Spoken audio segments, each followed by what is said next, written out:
I would.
PM. Roll call of directors, please. Bauman. Here. Gorman. Here. Hanson. Hermaning. Here. Kaiser. Here. Maple. Here. Stankowski. Here. Calandra Zebro. Here. Kelly Zebro. Here. All present but Hanson. Okay. Item 3, Pledge of Allegiance. I pledge allegiance to the flag of the United States of America and to the republic for which it stands, one nation, under God, indivisible, with liberty and justice for all. Item 4, approval of the agenda. I would seek a motion to approve the agenda as posted. I'll make the motion to approve. We have a motion by Kelly. Is there a second? I'll second. A second by Amy. If there are no questions, all those in favor? Aye. Opposed? Motion will carry. Item 5, approval of the minutes from the regular Board of Education meeting July 18th, 2023. I would need a motion to approve those meeting I'll make minutes. a motion. We approve. Okay, we have a motion by Donna. Is there a second? I'll second it. A second by Kelly. Any questions? Are you doing as a group or is that individual? No, Individual. Okay, just making sure. Individual. All those in favor? Aye. Opposed? Motion will carry. Items B, Special Board of Education meeting July 27th, 2023. I'll make the motion to approve the minutes. Your motion by Kelly, is there a second? I'll second. Second by Megan. Any questions? If not, all those in favor? Aye. Opposed? Motion will carry. And the last is the Special Board of Education meeting, August 2nd, 2023. If there are no corrections, I would seek a motion. I'll make a motion. We have a motion by Donna, is there a second? I'll second. And a second by Jessica. All those in favor? I Opposed? I Motion- abstain. Okay. Abstain, yep. I abstain too, Amy. You were there for most of it. Yeah, but not when there was decisions. Okay. Okay. I don't know. I'll abstain, that's fine. Okay, motion will carry with just one abstention, that's Kelly. Item 6, special presentation, Hazard Young and Atia and Associates for Superintendent Search. And we have Mike and Scott both here tonight. You guys also all received their proposal in your board packet.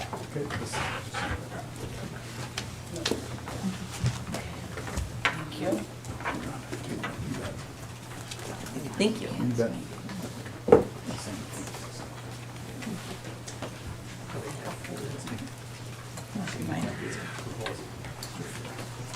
Well, first of all, thank you for having us. We're going to take maybe 10, 15 minutes and kind of walk you through the process. The first step, we'll talk about that, is actually a planning meeting with the board, and we'll talk about different choices or options we have for that. But for those of you who don't know me, my name is Mike Ritchie. I am a retired superintendent in Wisconsin. I've been a superintendent for 25 years. Large districts, medium-sized districts, small districts. I actually live in Wausau right now. I've been working for HYA for the last 5 years, and we do searches all over the U.S. And so we already have people contacting us about this position, so we'll talk about our recruitment as we get going in our search process. But my partner, Scott, go ahead and introduce Yeah, yourself. well, I'm Scott Winch, for those of you that don't know. I'm my 21st year as a superintendent, semi-retired. I had 18 years in Stratford, and the last year plus I've been the interim superintendent in Owen Withee. So Stratford's the biggest district I've worked in, so the small rural communities have been where I've been at for my whole teaching and administrative career. So my second year of working with HYA, so looking forward to helping you out, and we think we have a pretty good feel for central Wisconsin, and hopefully we can get you some good candidates. Right. And so our process is basically this 4 phases. So we have our engage phase, our recruit phase, our select phase, and transition. So we'll quickly talk about those phases and what we do. And then in that planning meeting, that's when the board is going to have to make some decisions as to what you want as far as some of those options go. But for the engage phase, we start off with a planning meeting. So the first decision you need to make, and all of the above happen when we do searches. So the planning meeting is about a 45 to an hour meeting. Some districts choose to do it with the full board. If you choose that option, it's open session. And we would recommend a special board meeting where you give us probably an hour to walk through the entire timeline with you, because you have to start picking dates of potential interview dates and those kinds of things as well. Other districts will do a committee of the board, not a quorum, but just a committee of the board. And other districts will do just the board president with us two, going through and picking timeline. So that's the first decision you have to make as a board. How do you want to handle that planning meeting? In the planning meeting then, we will talk about what we're going to do. So we'll interview each board member individually. We like to run some focus groups. We like to interview staff members, support staff, certified staff. We really like talking to high school students as well. We really want to get everyone in your community engaged as far as coming up with, we ask 4 questions. We ask, what are the strengths of the district? What are the challenges of the district? What characteristics do you want to see in your next superintendent? And then what do you want to share with us? Anything else you want to share with us? And then we develop a report that goes out to any of the applicants. We put it on your website, our website, and it becomes a great roadmap for your new superintendent. But it really gives you an idea of what we're looking for, and we have to find that right fit for your district. So the person that you hire, this is your hire, we just help you. It has to be the right fit. It has to be someone who has the same values, the same goals as this board, and what this community wants for the next superintendent. And so, there's also a survey. If you choose to do the survey, you don't have to take the survey option. Again, we talked about that in the planning meeting. And then we gather all the information, and then we move into our recruit phase. So you want to talk about the recruit phase? Yeah, so the recruit phase, once we get the job posted, we will ask you where you want it to be posted. Most of our central Wisconsin districts will choose a statewide posting on the School Leadership Center. Included in the price is a posting on our HYA website, which reaches out nationally. We have found, like in central Wisconsin, you don't need to do more than that nationally. It certainly is another option that you folks can consider. But through our recruit phase and people that we've already been in contact with or that we will contact, I think if you did the state posting and on the HYA website, I think that would be a good enough to get the word out there. But then we will network throughout the state. I'm more in the CISA 9 region and now CISA 10. Mike has done more work than I have down in the southern part of the state, so he's familiar with some people down there. And like we said, we've already had a couple people reach out to us and ask about this job, so we will actively go out and find people. I think that's one thing that's different about a private firm like ours is we will seek people for this job that we think is a good fit and actively ask them to apply for your job. So. The one thing I forgot to mention, so HYA has Ignatia, we're based out of Schaumburg, Illinois, that's a corporate office. However, we have 135 associates across the US. There's actually 6 in Wisconsin, so we're 2 of the 6 from Wisconsin. And so we contact those other associates for every search, and we can actually see all their searches, we can see all the names, all their candidates with our software program. So we can match profiles. We can take the Mosinee district, and we can take a district, I'm just gonna say in Iowa, same size, same type of, profile report, and we can go through and look and see if there's any candidates in that pool that we should recruit for this position as well. So the one question people will ask is, well, how many applicants do you expect? We would expect about 20 for this position, somewhere in that ballgame. We don't care about the quantity, we want quality. So if you have 10 years ago, you would have probably had 40 applicants for this job. You won't have that today. But of those 40, you could have probably tossed out about, what, Half. 20, 25? So we want to make sure we want to make your decision difficult. And what I mean by that is we want to bring you 3 or 4 really top-notch people who you have to have some good, heavy discussion amongst the board to decide who you should end up hiring. So that's kind of the plan. In the planning meeting, we work backwards. We asked you, when do you want to announce your superintendent to your community? And then we'll go backwards from there. Keep in mind, a search can take anywhere from 3 to 4 months. We do know your start date is targeted for July 1. You're ahead of the game. You want to stay ahead of the game. What I mean by that, this is when the window of all the searches open up. So you're going to be out in front. But if you prolong this and wait till, let's say, select someone January, February, now you're taking a chance where that same person may be a finalist in other districts as well. So ideally, and we'll talk about this in the planning meeting, ideally, we want to probably have someone appointed by the end of December, the very first part of January at the latest. And they know the start date is then July 1. It does 2 things. It gives them plenty of time if they're current sitting soup.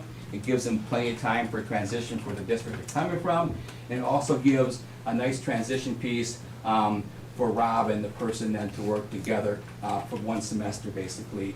Maybe unofficial, but emails, phone calls, things of big decisions. It's just nice. The more time you have, the better it is.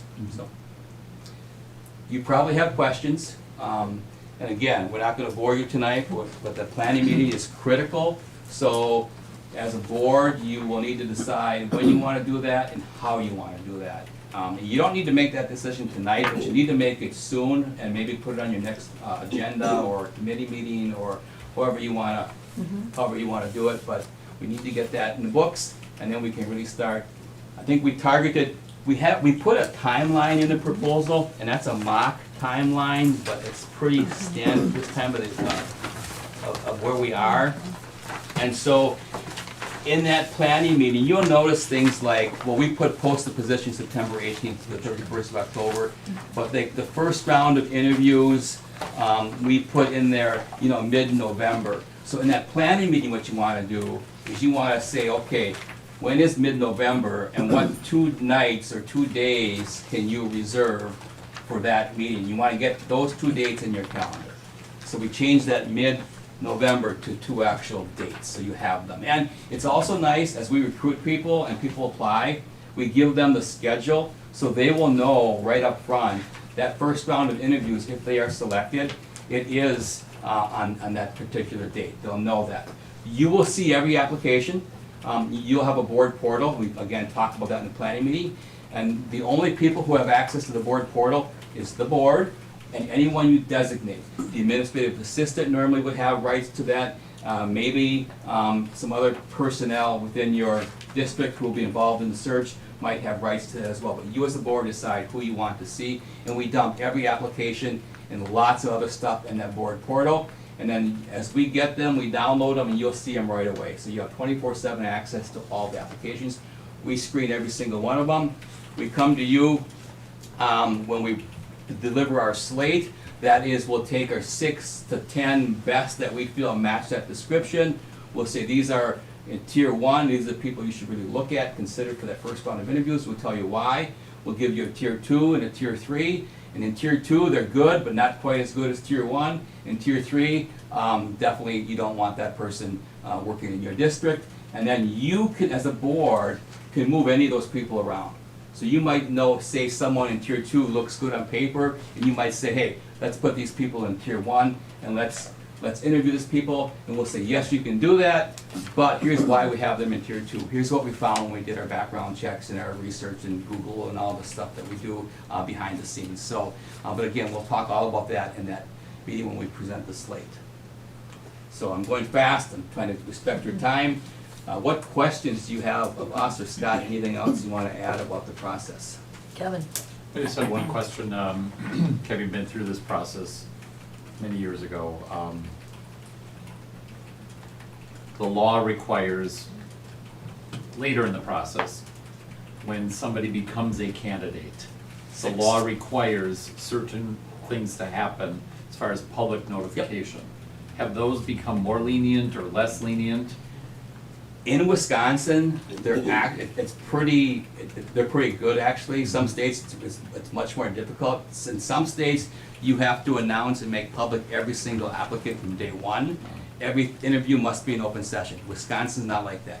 So in Wisconsin, the law is that we're going to deliver you and we're going to encourage you to interview 6 people. We're going to give you 10, 12 names possibly, but we're going to say you have to. We really want you to interview 6. If you go below 6, if you go 5, it becomes public record. And those 5, you can't, if the media wants those names, you have to release them. So normally you would take a round of 6, get that down to your top 2 or 3. Once you get 2 or 3, you release those names if requested. And we encourage you to put those names on your website and do all kinds of stuff because they know that they're fair game at that point. If people find out you're going to release and you have the option to release those names right away. If they find out you're going to do that, they're very hesitant to apply for the job because they don't want to let their board know unless they're a finalist. So, but some states you don't have the option, Wisconsin you do. Good question. Any other questions? On this letter of agreement, I mean, is this something that we're supposed to be signing now? Well, because we have chosen them, I held off signing that until this evening, so whether there was questions or anything on that. Okay, because, with, item number B, I wasn't sure if we were gonna do that. Well, and that's what I think we can kind of talk about Yeah. at our next planning Was meeting. that in the survey? Yeah. Yeah. Yeah, you don't, It's just, yeah. so the survey, most districts take the survey, however, you can actually save some money by not taking the survey. And if you did a survey, or if you feel the focus groups is good enough, or you can do a Google survey, Google form survey, we've done that before as well, so you do not need to take the HYA survey. Okay. Right. And we'll just strike So I it. think what she's asking in essence, if we don't use that part of, in the agreement, that just is gonna come off our fee. correct? I can't remember how the letter was written in your situation. Was it an optional? I think it was part of, yes? It's optional. Okay, So your fee is 13.5, the survey would make it 15.5. okay, Yep, and then you'll notice, because we are both local, we're not charging anything for travel at all. got it, okay. And Any other then questions? the background check, so that background check is extremely comprehensive, and that is normally done on your loan finalist, no contract is approved, and again, that's your option.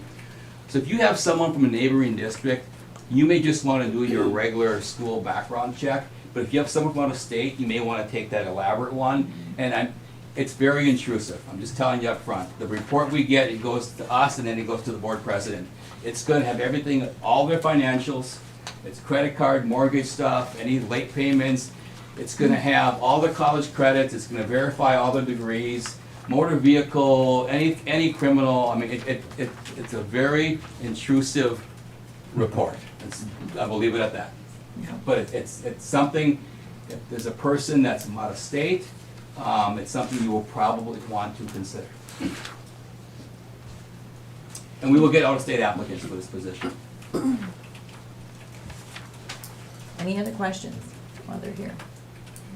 If not, what we can try to do is, I can have Amy email everybody, we can set up some early meetings in September to see if we can have just post where we can have a majority of the board here to discuss the planning process.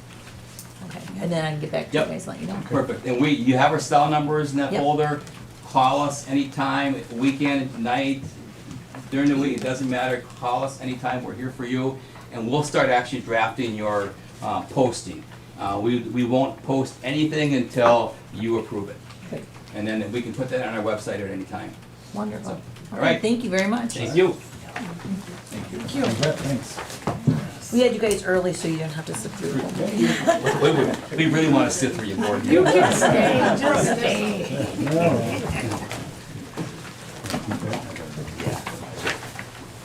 We will be spending lots of time together. Yes. All those from Peter. There's 4 copies. Okay, next in our presentation is item B, PBIS plan and update. Thank you. So at the last April board meeting, you requested us to have a follow-up meeting report on PBIS. So we're here to do that updated report. And thank you to our wonderful assistant, associate, principal crew, wonderful crew. I understand I owe maybe some chocolates and root beer. I did forget. And root beer. And root beer. No. Still owe Christy Fresca, so I better get going on that. Anyway, okay, thank you for being here. So I'm Sarah Kaiser, the assistant principal at the middle school. Steph Tribadina, students at the elementary. Tom McCarty, the new high school associate principal. And we're just here to update you on the approval of the internal PBIS coaches that were approved in April. Right now, we have a date of first semester right now, just to give us a kind of a farther out goal, but we want that PBIS person to be a co-lead PBIS presentation for new teacher in service, which will be next week, and be a support to new teachers for questions and implementation. So that's super important when we have teachers that may be coming in the middle of the year, and sometimes we had felt like that got lost. So that was a huge part of what this person could do in the day-to-day as we move through. Co-leading our PBIS presentation for the all-staff building-wide, so we have our back-to-school meetings coming up here soon. They would be a part of that in updating our staff on what's going on, explaining that they would be in that role and be a asset to the school and to help them along the way. We're going to update and create new school-wide matrices, our cool tools rewards. So all of our PBI systems within each of the buildings look just a little bit different. So that could look different from building to building, but letting them helping to create our new matrices that you see up on the walls in our school halls, and anything that goes along with that, they'll start to kind of take that role as we move forward. And then ultimately, a big part of their role is going to be really serving as a teacher leader of our building-wide committees, working with their colleagues to build our agendas, to bring ideas back, facilitate the creation of that meeting schedule, and really start running those meetings as a teacher leader.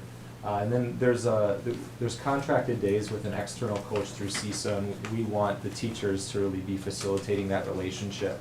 And so they will kind of be that point of contact, that external coach, to help us grow this team the way we want it to.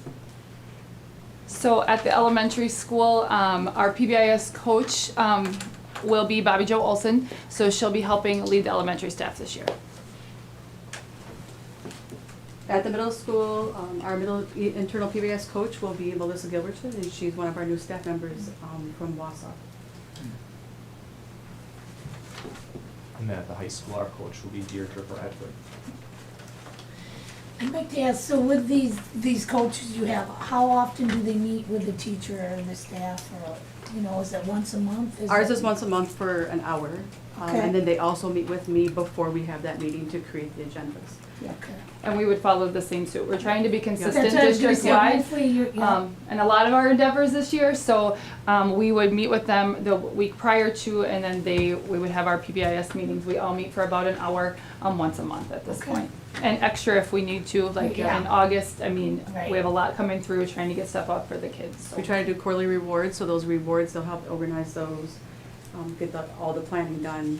If we have to go places, sometimes we go out of the school for that, then they would organize those with all the businesses that we go to as well. So really what this will help us do is get us in helping our teachers Right. more. Right. Because Yes. right now, a lot Yeah. of that falls on us. Right, So it will be a plus. I mean, we'll still be actively involved, but it'll kind of be passing the buck a little bit so that we can be doing other things. Yeah. So we're very appreciative to the board. Back in April again, thank you for supporting these positions, and it will help all of us do our jobs better and to be more efficient with our programming. So thank you, board. Excellent. Any other questions? Excellent. that was nice and sweet. Okay, item 7, the public forum. The public forum provides the public with the opportunity to ask questions about or address issues included on the school board meeting agenda. General operating rules of the public forum will be determined by the board president once the number of people wishing to participate is identified. You know, is there anybody that would like to speak to the board? Did we not have one? We had one, but he's not here. Okay. Moving on to item 8, the consent agenda. We are from the personnel committee just pulling the grant funded, it was a discussion only. For anybody that might have questions, because it did come up through the full board discussion. Right. Otherwise, I would seek a motion to approve. That's a question, so, once we approve this, then you'll bring it forward? Yes. Okay, I'll make the motion to approve the consent agendas with the one. Yep, so we have a motion by Kelly, is there a second? Oh, second. And a second by Donna. Any other questions? If not, all those in favor? Aye. Opposed? Motion will carry. Okay, so in our personnel, we did have an additional information which everybody did receive on the grant funded positions. Again, it was a discussion only. So at this time, if there are any other board members that would like to ask some questions or seek more information, now would be the time to do so.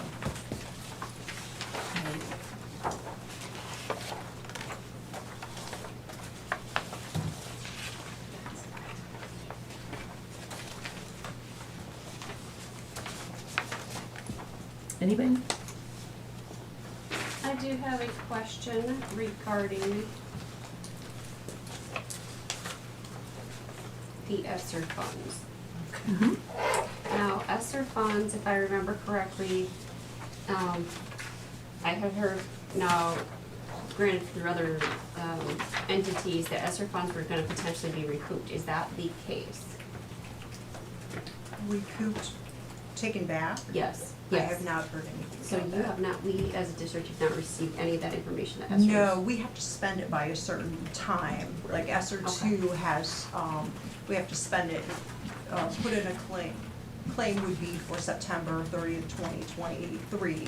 ESSER three has until next September. So if we did not spend it, it probably would be recouped, but I have not heard of anything like Okay. that we have to pay it all back. I have not heard that. Okay. I had a question. Sure. So on the, we have the personnel funded list. Now, does that mean these people don't have a job after December, or what does, because there's a hired and funded through 12/31/23. What does that mean? Well, we have not, these people have contracts. We'll be using district dollars after that time period. So Yeah, it's not that hired these. means that we hired them because we had the ESSER funds. Okay. We said, okay, we have ESSER funds, we're gonna use this. And then there were people who were just funded with that, with those dollars, because we were using, our general dollars somewhere else, or we didn't have the general Okay. dollars, So it doesn't mean these positions will be gone in December. That's correct. Okay. So you said contracts, but for those that do not have contracts, maybe hourly? Is that the same? There has not been any discussion or any, Okay. anything on eliminating any positions. No discussion on eliminating any Okay. positions at all whatsoever. These are just positions that we, at the time, looked at and said, these are needed positions, and we hired, and so it doesn't mean that we're eliminating positions at all. It just means that we have presented the information that the board asked for in terms of which positions did we utilize ESSER $1, $2, or $3 for, and then how those dollars were being used. Thank you. You're welcome.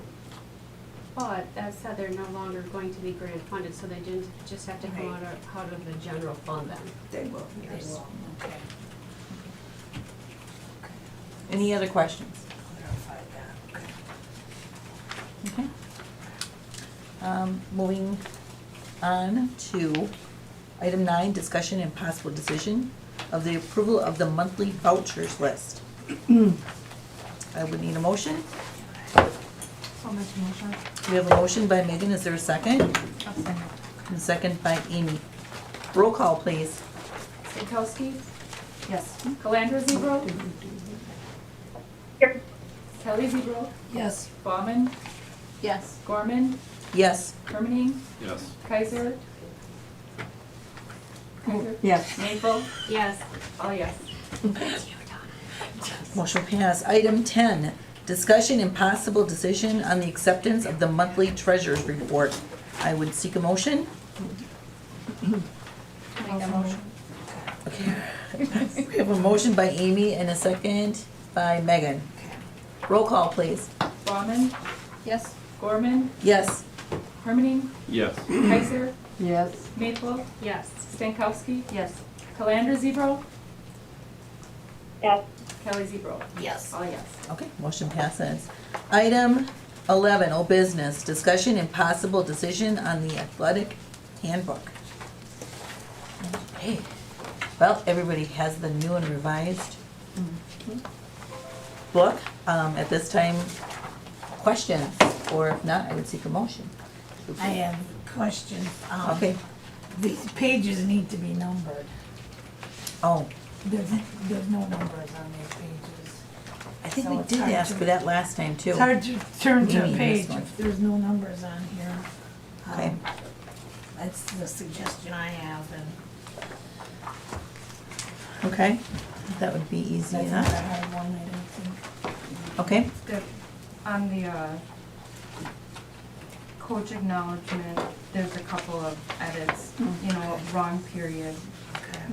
so and grammatical, that's- okay. Yeah, so Right. it's summarized in this handbook, period, Okay. as the district, and then after 2 lines down, there's a period where there shouldn't be. Let me So I guess if read we that can part. just take a look at any of the grammatical errors and go Yes, through. So the only Okay. ones that stuck out to me were on that coach acknowledgement Okay, page where they okay. need Yeah, I to saw sign. those too. Okay. Got it. It's the same thing. I saw something on the section A, in the first sentence, where for calling activity advisor handbook, and then later on, we're calling coach or co-curricular advisor. I think we changed all co-curricular to activity, and it was just missed on that section there, that sentence. You know what I'm talking about? Yeah. There's no page Um, numbers. It's the Oh, first- right in the very first Yeah. Yeah. It's the sentence, first. okay. Yeah, we reread, it The very appears first as if sentence. all co-curricular references were changed to activity. Right, got it, okay. Section A in the, I guess you wanna call it the second page here, where it talks about section A, section B. The second one that says there's supposed to be a coach advisor seasonal orientation checklist. I do not see that in section A anywhere. Could you say it again? Amy? The coach advisor seasonal orientation checklist. Okay. I do not see that anywhere in section A. If you go to section A, it's not included in there, is what you're Right, saying, okay. right. Okay. Thank you. Let me thumb through it. Yeah, I guess I can't reference a page, but No. under discipline of students section, again, we made the reference of co-curricular handbook, and I think that needs to be changed. Okay. Under eligible for athletics, in the, oh, I can't even think, what are we calling this? What do we call this? The handbook? No, no, no, Oh, no, the. Oh, The your, Yeah, I'm trying, No, not the syllabus, you're talking about the very front of that? Yes, this. Table of Content. contents. Table of Table contents. of contents, okay, in the table of contents, we have eligibility for athletics, but then in the pages it says eligible for athletics, so which is it? What do we wanna call that? okay. And also in that eligible for athletics section, third bullet point at the bottom of that page, where it says, director, administrative assistant, there's an N there. Must supposed to be in the athletic department. You know what I'm talking about? Yep. Okay? Do you have all these noted, Amy, all the grammatical? Yeah, I got it. I was gonna say, do you wanna Yeah, just, just you let know. just hand it yeah. off to, and give that to Amy tonight? Sure, I can do that. Yeah, So right now, we're more looking for content that you want changed or added or deleted Something that's out of the book. verbiage or what, Okay. yes, yeah. So, is there any other about the content that's in the actual book? I do. Okay. No, is it? Megan's got something. Okay, I'm trying to find it, maybe it's back up.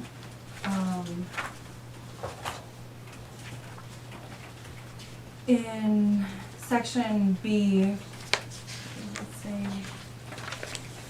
there's a spot where it says dual, oh yeah, athletic dual, change sports in season or double participation? that's what I'm talking about. Okay. yeah. And perhaps the coach's handbook wouldn't be the place for it, but it's quite vague on, what, other than a kid who maybe plays soccer and wants to play football, like what is our policy, perhaps that needs to come from a board, and what is are we just gonna let Trevor decide, are we going to put something in there of, some sort of, I guess, guidance there? Well, it says permission must be granted by the parent, guardian, as well as permission of the head coaches of both sports and athletic activity director. I know, but if you remember, it's always been our policy to not do that, perhaps just in, I think we've never really had it. Previously, it was never not, happened, yeah, I think we Correct. did this past school year.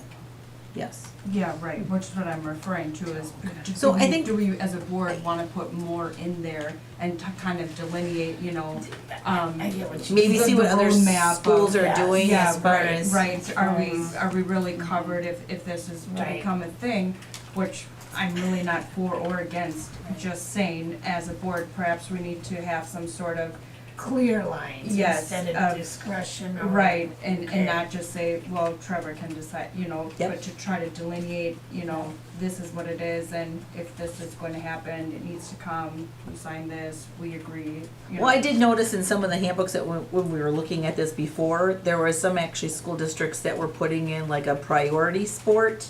Then there was percentage of each time that they would play in that said sport. There was like a grid for that student, so they have to participate in X amount of practices and or compete in tournaments and or games or whatever it might Yeah, be. that makes Maybe that's sense, something too, that yeah. you're looking for? Yeah, I'm Yes. just saying, like, as a board, do we wanna just leave it open-ended as, like that, or do we want to look at what some of the other districts are doing and say, well, we could probably handle this in a more formal, appropriate fashion than as presented? Trevor, have you seen anything like what Yeah, we're referencing? It's usually a sign-off sheet by the coaches, so Okay. both coaches sign it, I sign it, parents sign it. And as you said, there's kind of A- what's the priorities for it? A grid, 'Cause you yep. might have a softball player that's actually really fast and she wants to participate in track. Sure. Or as you said, a soccer player who's also wants to kick in the football team. Got it. So obviously soccer would be the priority sport, and then you would just suit up for football and go to maybe one practice a week. So do you think you could add something like that you could put as a link to that section and just bring it back or let us know when it's ready? Yep. Okay, all right. Isn't that what it says in the policy or in the thing? Yeah, you know. Any other questions? Yes, I am wondering just if since Trevor's just starting, if he's had an opportunity to even look at this handbook much? No, okay. Oh, and by the way, welcome. That was my concern. Well, you could take it home tonight and read it. Nothing else to do, right? All right, any I other? think, I think he has to have an opportunity to look at that and Yes. also give some additional Great, revisions I on agree, it. Jess. Right. Yeah. My two concerns that I don't see standing out at me, a couple of different things. One, I don't think that there is anything in here about the use of cursing, so meaning that that should be, I don't see that specifically mentioned like in conduct or anything like that, but I think that that should be something that's added to the handbook. But additionally, a few years back, so please let me know if I'm wrong, I just haven't seen it, my eyes didn't catch it. But additionally, a few years back, when Matt Barnes was on the board, he and myself sat and revamped a lot of the intent behind the athletics, meaning the fact that all kids should have an opportunity to play and be developed. So, and from what I have heard, that is a lot of what the board members still believe should be the case, but I'm not convinced that that was ever truly implemented, and I don't see that in this handbook. So that said, that there should be something in there that delineates and it gives that clear guidance from the athletic director to the coaches, that if that's the way that we want to move, that every child has an opportunity to play in that sporting event, in school activities, and up into JV. When it gets to varsity, that's when it can get competitive. But I think that something should be in there so that there can be a little bit more accountability with that, and we're truly working to develop all kids. I remember that. Oh, here, there's student conduct. That is mentioned in the student conduct. Here's the thing. Okay. Is that mentioned for the coaches? Yeah. Same. This is a student one, it's mentioned for the students. Just do it. I saw something. So those are my only two additions and comments. Okay, okay. Noted. Anything else?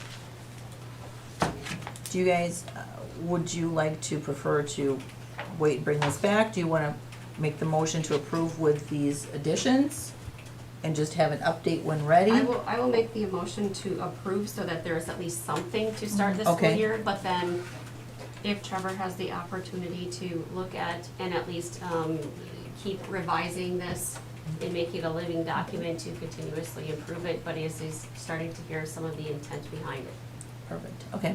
Is there a second? I'll second. Okay. We have a motion by Jess and a second by Amy. Further discussion? If not, all those in favor? Aye. Opposed? Motion will carry. Thank you. Item 12, new business. Discussion and possible decision of the approval of the 2023 annual meeting agenda. Now that is on a Tuesday. Yep, Tuesday, September 26th, 7 PM. So I would need a motion to. I will make the motion to approve the annual meeting for September 26th, Tuesday at 7 PM. Okay, we have a motion by Kelly. Is there a second? I'll second it. A second by Donna. Any questions? If not, all those in favor? Aye. Opposed? Motion carries. Item B, discussion and possible decision on the endorsement of the booster clubs. And those were all in your packet, and I believe you had a couple more, right, Amy? Yeah. that last one was on there. Okay. So I would seek a motion. I'll make the motion. Okay, we have a motion by Megan, is there a second? I'll second it. And a second by Kelly. Any questions? If not, all those in favor? Aye. Opposed? Aye. Motion will carry. We'll have some more, do we have them all? No, now? that's all of them. That, well, that's very good, okay, that's, Yeah. usually we have, Mhm. okay. Good to know. Okay, item 12C, discussion and possible decision of the approval of the 23-24 proposed school district budget. Okay. Take it away. What do you got for us, Michelle? Yeah, so, the 23-24 proposed budget, this is a preliminary budget. We're still, hiring and still getting options on people's health insurance on our new hires. So those things will be some changes in the budget, along with when we find out what our September count is. But with those things aside, we're looking at, general fund revenues of $26,295,506. Fund 10 expenditures, $26,484,867. I'm hoping that with some of the changes coming up, that we'll be able to get rid of that deficit that we have. This, the revenues is an increase over last year's budget of $316,623, and the expenditures are a decrease of $56,757. The ending fund balance on this budget, Fund 10 would be $7.8 million, which is 29.7% of expenditures. As far as our fund balance policy, we're still within policy. July 1st state aid estimate is $14,851,387. That is an increase of $645,000. That is the estimate. Proposed general fund levy is $6,717,155. All fund tax levy, $9,169,433, which is an increase of $185,391 from previous years. In this preliminary budget, as far as the tax levy goes, or the levy rate, I just put it, had like property values are not increasing at all, a 0% increase, or $0, but we just found out today that overall state average property values are increased 13%. So we do have 9 municipalities in our district. Last year and the year before, they don't all increase the same. Some are increasing greater amounts and some are decreasing. So we won't have those numbers until October 1st. Right now, though, this tax levy would result in a levy rate of $6.46 if everything was the same. So we can anticipate that that's going to go down, that levy rate. Right But- now, I know that the township of Mosinee is going through a reassessment, Mhm. so I know that property Okay. value or, Yeah, so yeah. how does that affect anything with this? If that was the only increase, then that town of Mosinee may take on more of the tax levy than in previous years. So their rates, yeah. But you won't It's know. Might go complex, up. it relates with Yeah. how the town of Mosinee, how they pursue or go after certain dollars. So we're a piece of that overall budget picture, so it is complex in how it relates to equalized value for sure. And I'll bring more of that to the annual meeting as far as, October, because that's when we'll have those rates, when we approve the budget. And then you'll know the percentage. But the levy is Yeah. exactly the same for every taxpayer in the whole school district, Okay. based on each $1,000 of the value of your home. Okay. So it's not different in a different municipality. There you So- go. Okay. Answer that. The state, with the biennial budget, had an increase of $325 per member, our membership numbers of resident students. And then an increase in the low revenue ceiling from $10,000 to $11,000. So, that piece right there, we had the $325 per member increase, the state applied that first. And then, to get us up to that 11,000, we were looking at a $282.40 increase in our revenue ceiling to get us up to that 11,000. So that's kind of where we're getting additional revenues. Without those changes, we would have had a decrease in revenues from last year. I'm just estimating September student count of, or student FTE of 1939. So I'll be firming those numbers up too with open enrollment and our counts. Michelle, how does RVA play into like the student count? They're residents. Right. They're our residents, so we can count them. We pay a tuition to RVA for them, but we count them as a resident. So for students that go in and out and come back and go back and forth, how does that payment affect It's prorated by the number of days that they're attending? Yeah. Okay. Mhm. Right, it's And then we actually do get to count them, the a whole amount. program, a school, it is a Mosinee school in terms Sure. of they're our students. And for lots of different choices out there, it actually is a win-win for the district in terms of there's 61 other virtual options in the state where here, that's a great thing. They're our students, we partner, we're not competing for resources. So I recently, just this week, met with their director, and I'll put some information in my board connect on Friday, some more information on that. It's a great question. So my question to you is then, the RVA students, we do get to count as us. The other, whatever they use, we do not get to count. For each student, a majority of the dollars, approximately $11,000, stay within the district, and that's for a special ed student or a regular ed student. If we would have parents that would choose to open enroll and attend a different virtual school, then none of those dollars, either sped or non-sped, would be recouped. Mhm.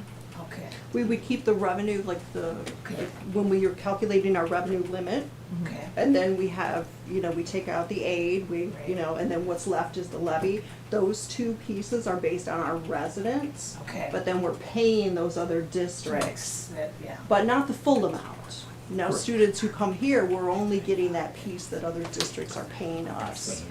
Mm-hmm. Yeah, it's going up quite a bit too. Yeah. Okay, I thank don't you. think I have those numbers with me. Yeah, and then if you click on the very first link. Oh.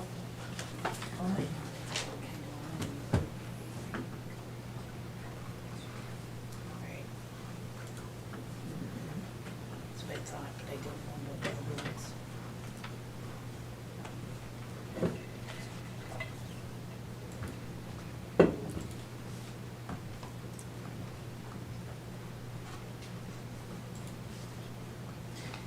Yeah, if you want to try that again, Christine. I hope you don't have to go out of there to get it.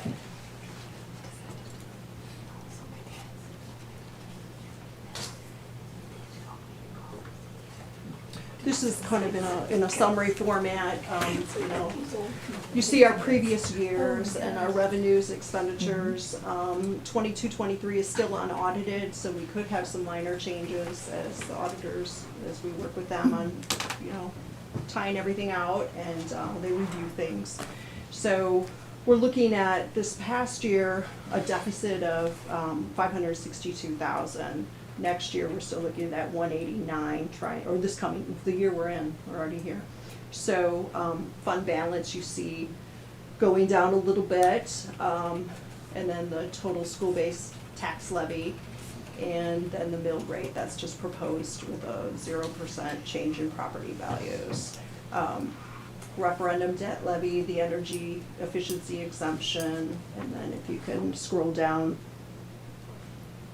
and then here's just kind of showing comparison year over year. And I think one of these charts too kind of shows the levy and mill rate over several years. I went back even further so you can see how that's changing. So going from 633 up to 646, which might not even happen because of the increase in property values. that's very minor. I think it's gonna go down, so stay the same. The revenue limit calculation, this is like really important to building the budget because the majority of our revenue comes from aid and property taxes. So I think there's a link. Let me try to share that first, Christie.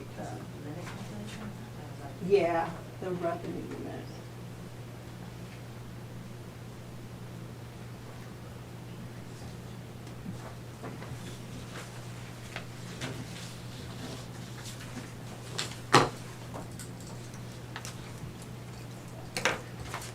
So this is where you'll see the far right is the current budget year, 23-24. So you take our base revenue, look at our base average FTE, which are your student membership, and then our base revenue per member. If you see, we were at 10,393, and that's what the state is bringing up to that 11,000. So that's a big part of our increase in revenues this year.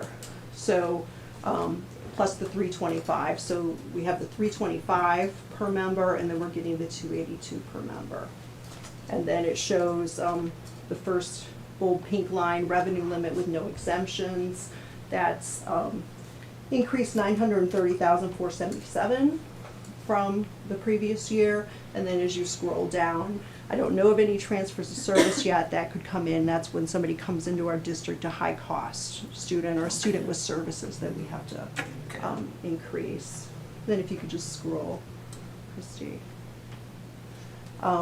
Looking at a total, we add our exemptions, which with the energy exemption, that's something that we can put on here, and that increases our revenue limit. And then also, when you see the private school voucher aid deduction, this is based off, similar number of students, but the state in the budget increased the amount that go to voucher schools. So that's an increase there, and we levy for that. And then they just take that away from us and send it to the private schools.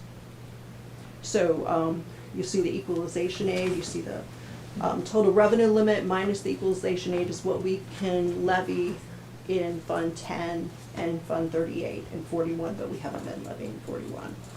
So then you see the amounts we're gonna levy. You can scroll a little more. And community services, 500,000. We wanted, we were planning for school resource officers. We didn't get the additional ones last year, so we had money remaining. That's why the levy is lower next year, or this current year, I should apologize.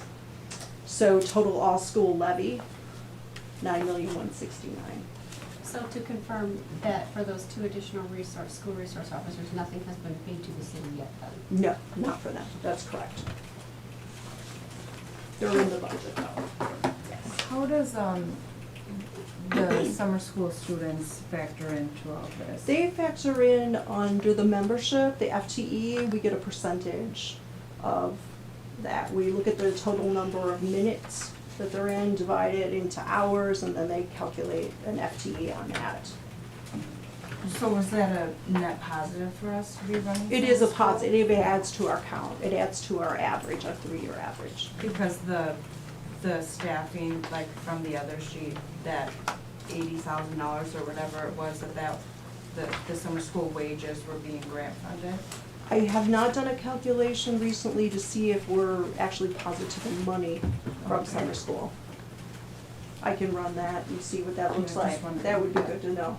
It certainly is the intent of summer school. Yeah, that's Right. what, Right. that's why. Right, it's right. summer school, I Just believe, to yes. let the board know, that's our goal, to work hard Yeah. to run it in the black, for sure. Yes, right.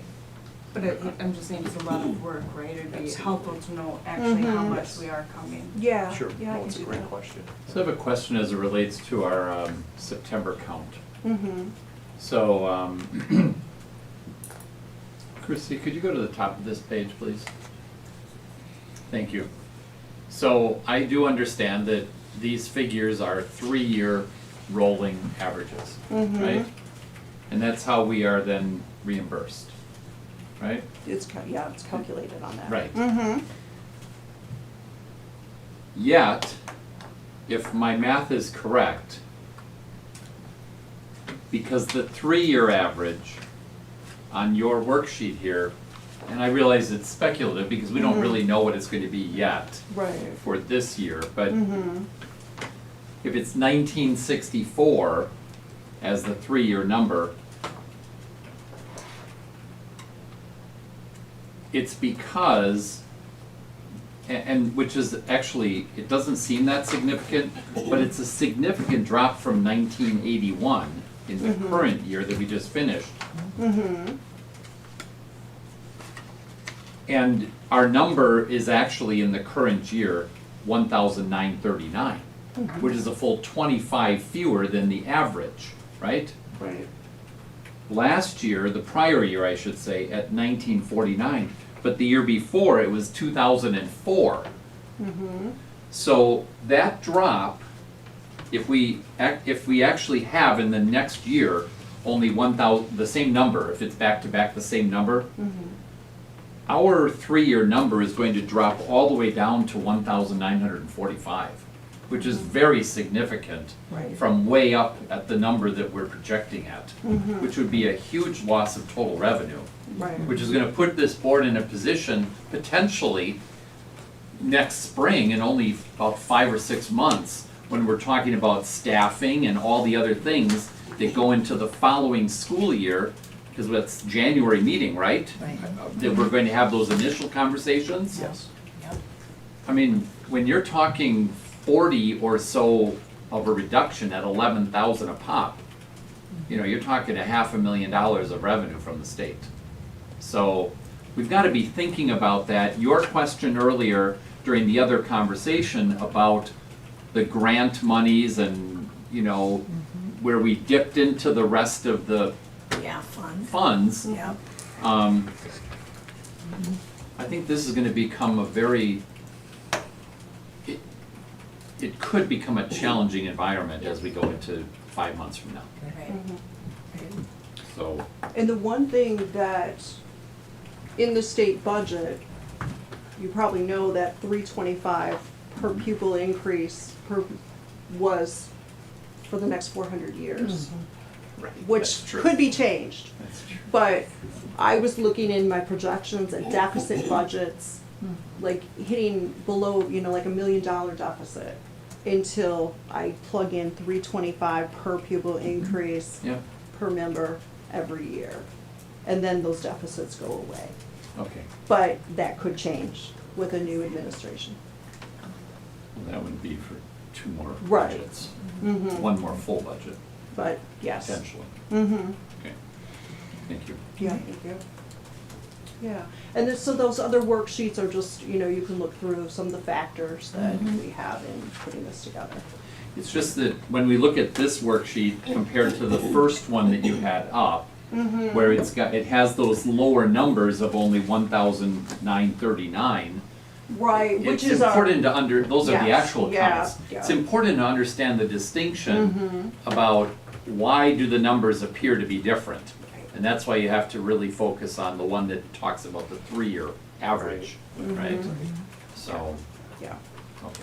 yeah, thank you. Which is intended to level things out. course. But here it's. From volatile Yes, enrollments. but you are Right. correct, Mr. Hermaning, where there's definitely, that 3-year rolling average is going, it's definitely Yeah. impacting us, or will be impacting us for the next budget cycle. Yeah.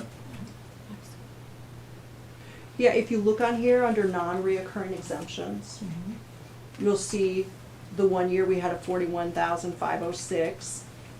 That's due to declining enrollment. The next year, last year, 187,000. Right. You know, that was part of our revenue limit that doesn't come back unless other factors change. So, that's. Of course, yeah. Yeah. We don't know our student counts until September. Mm-hmm, So. yeah, yeah. Right. So when you, at the very top, when you see the base, they've taken off those non-reoccurring exemptions. So you start back without that declining enrollment exemption that you had.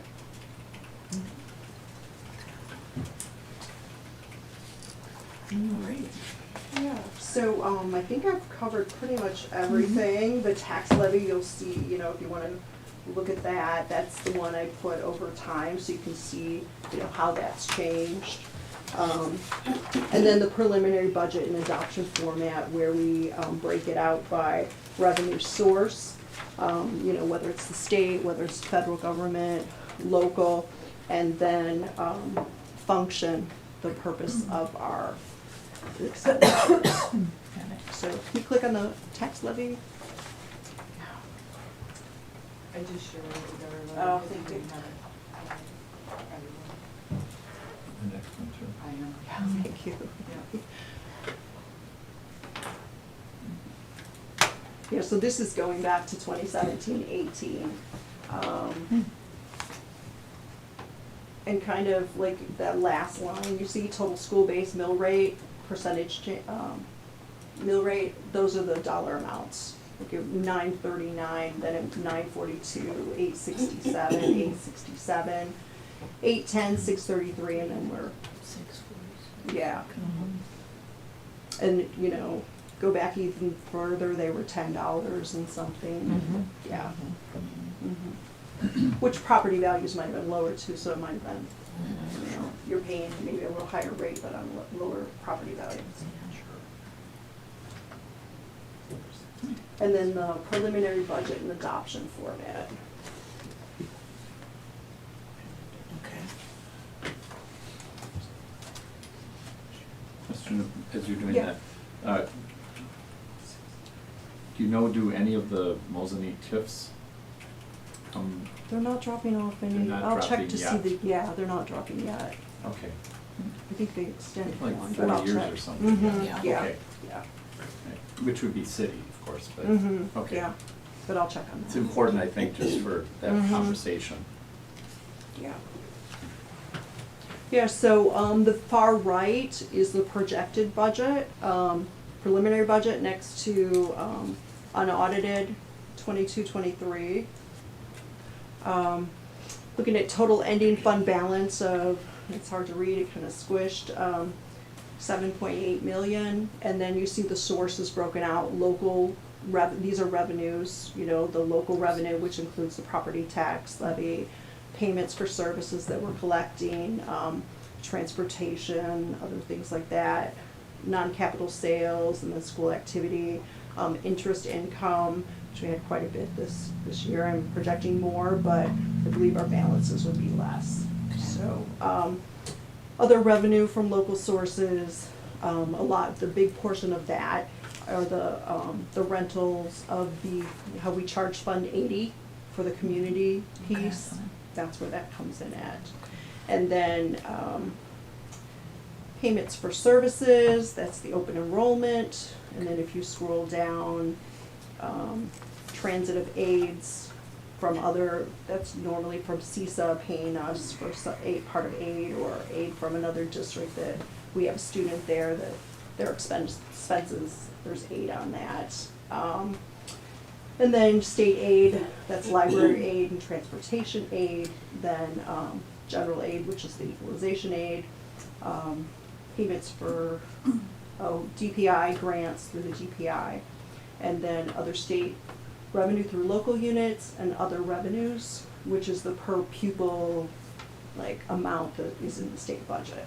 That's not part of our revenue limit. And then if you go to the next page, DPI, these are our IDA, the Fund 10 piece, title, the rest of ESSER funds, and other, yeah, that's it.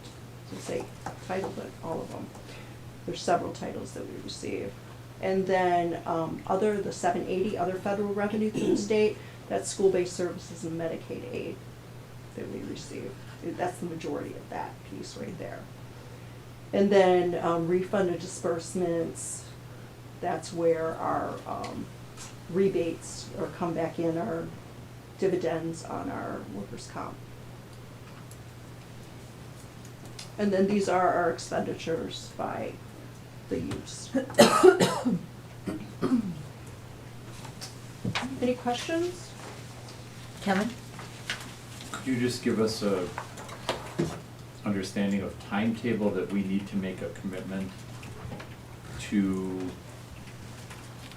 allocate money to the I'll call it the community fund, is it 41, what's that? Oh, 80. Mhm. When do we have to make that decision? We would have to have it, probably, we could have it at our annual meeting if we Okay. wanted to make a change. You know, if the board wanted to make a change, I could put that on the annual meeting. But we also can have it on our October meeting.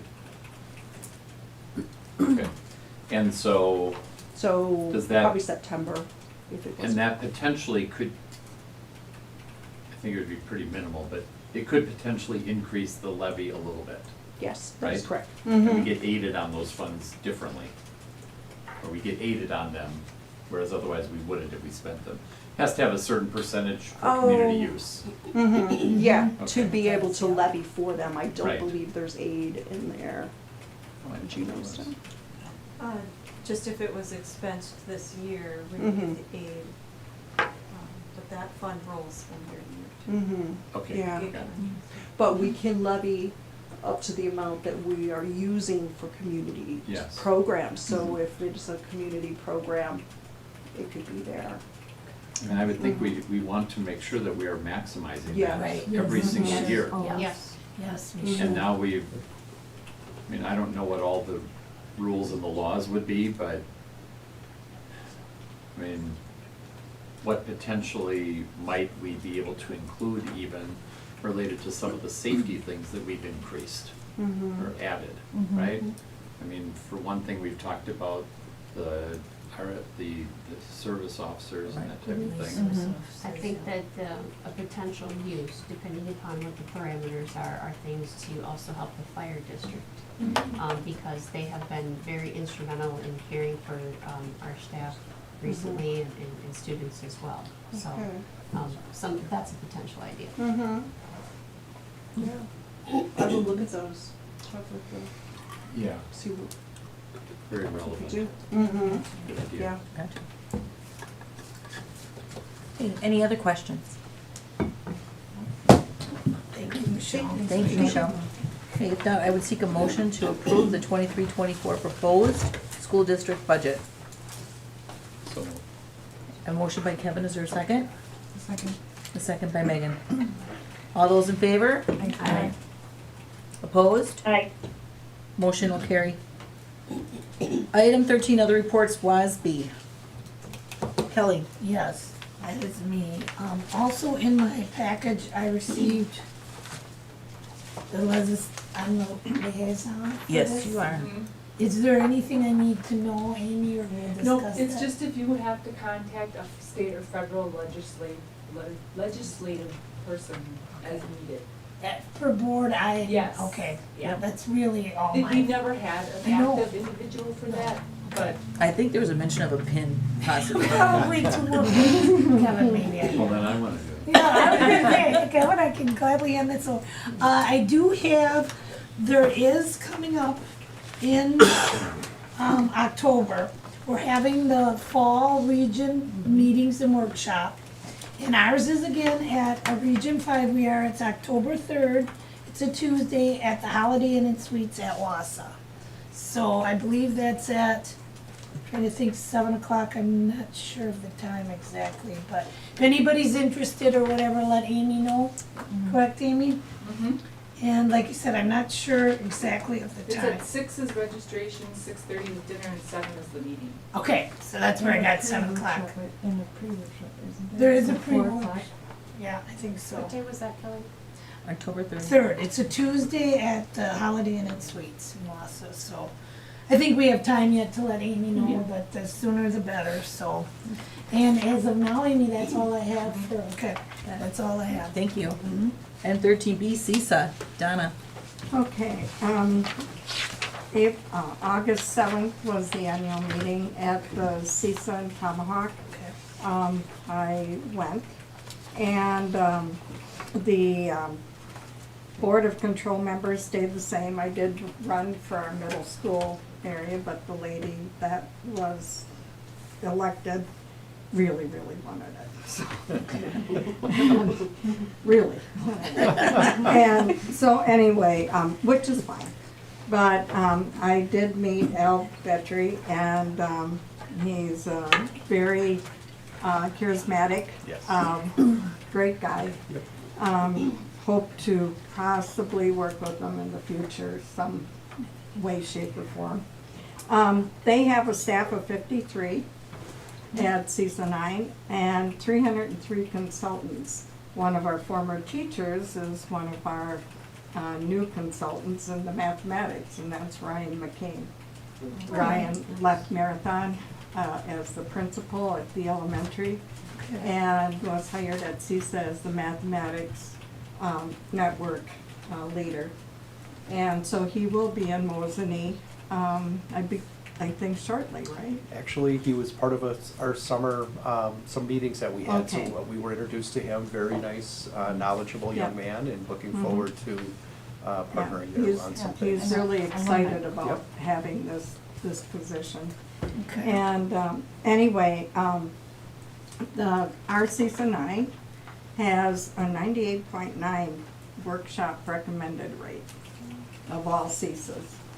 And so our teachers, they're the Common Professional Development Days, there's 3 of them for this year. I can't remember the schools. One's a Marathon. I know the one meeting will be in Marathon Collaborative. And anyway, and they're really excited. For the first one that they had in Anago, I believe it was last spring, they were excited that the turnout was so good, and the feedback they got from this professional development day. Their mantra, I guess, is positive energy and positive people create positive results. And just going up there, it's like the whole room is just like electrified. It's really kind of crazy. And anyhow, but it was a good meeting, and we stayed for the whole meeting. And so, and did they, Amy, send you the annual meeting? No, I didn't get that yet. You didn't get it? They But said we usually do. She said they would be sending to all board members a copy of the annual report. So anyways, so that's what I have for right now. Very good. Thanks, Don. Item 14, future agenda items. Right now, is there anybody wishing to bring something back for next month? I have, not necessarily an agenda item, I would just though like an update.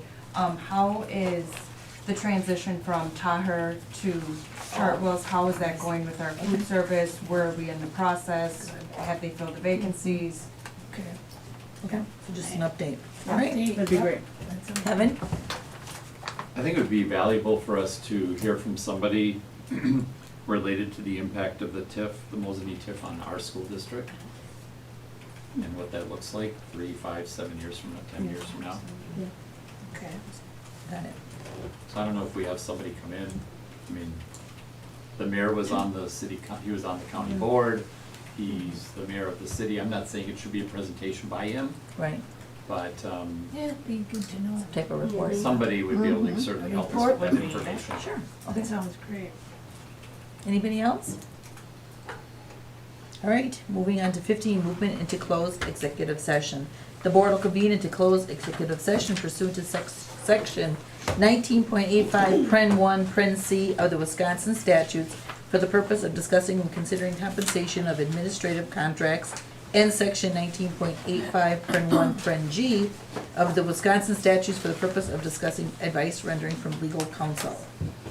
I would seek a motion to go into closed. I'll make the motion to go in close. Okay, do I have a second? Kevin, okay, first by Kelly, second by Kevin. Roll call, please. Kelly Zebro? Yes. Bauman? Yes. Gorman? Yes. Hermany?